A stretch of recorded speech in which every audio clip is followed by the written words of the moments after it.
Now we're going to look at another one of the ways that we can test for absolute convergence, and this is known as the ratio test. The ratio test has three distinct parts. The first one says if the limit of a to the n plus 1 over a to the n is less than 1, then the series is absolutely convergent, and therefore convergent. If that limit of a to the n plus 1 over a to the n is greater than 1, or goes to infinity, then the series is divergent. If that limit of a to the n plus 1 over a to the n equals 1, the ratio test is inconclusive, which means we don't know. It could be convergent, it could be divergent, we're not sure. And we have to use a different tests to be able to determine that. We're going to look at a few examples of this in the upcoming slides. Let's look a little closer at part 3, because that one seems to be the one that gives the most people the most trouble. So it states that if the limit of a to the n plus 1 over a to the n is 1, then we don't understand, we don't have any information based on that. So let's look at a couple examples that do give 1 that we know. So the first one, we know this is a convergent series, 1 over n squared. That's a p series that we know is convergent because p is greater than 1. If we look at the ratio, we have 1 over n plus 1 squared over 1 over n squared. So we take the first one, multiply it, flip the second one. So we've got n squared over n plus 1 squared. And if we divide everything by n squared, we get 1 over 1 plus 1 over n, which goes to 1. So we know that one's convergent, and it goes to 1.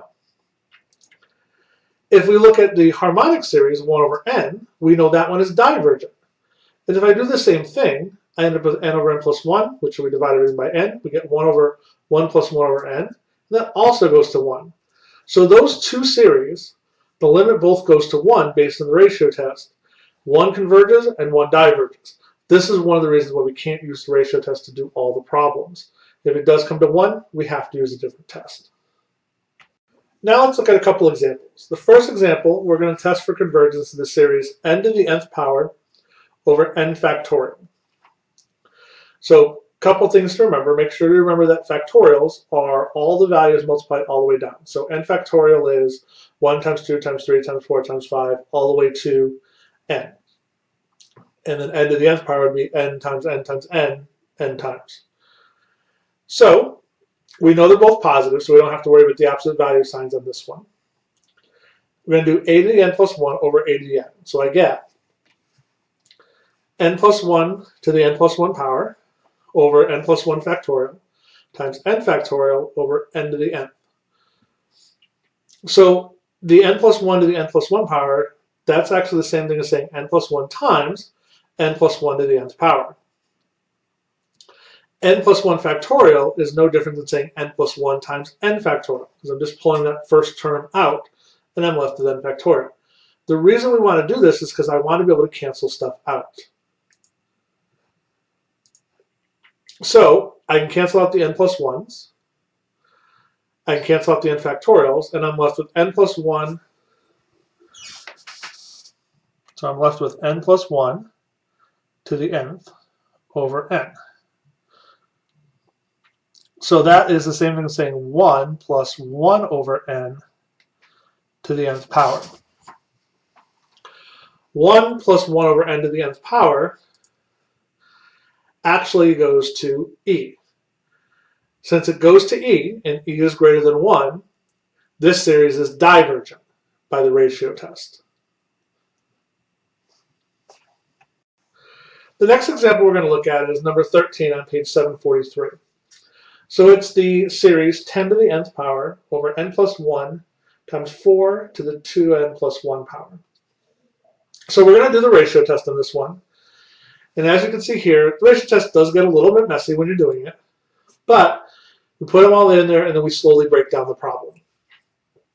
So the top is the n plus 1. So you notice I changed all the n's to n plus 1s. And the bottom is originally what I have. Now, as we take away the parentheses to make the problem a little bit simpler, so we get 10 to the n plus 1 over n plus 2, and the times 4 to the 2n plus 3. Don't forget to distribute that 2 through there. That's why we get the 3. over 10 to the n, and the bottom stays the same. So now, since I've got those two fractions, remember division is you take the first fraction, flip the second fraction over.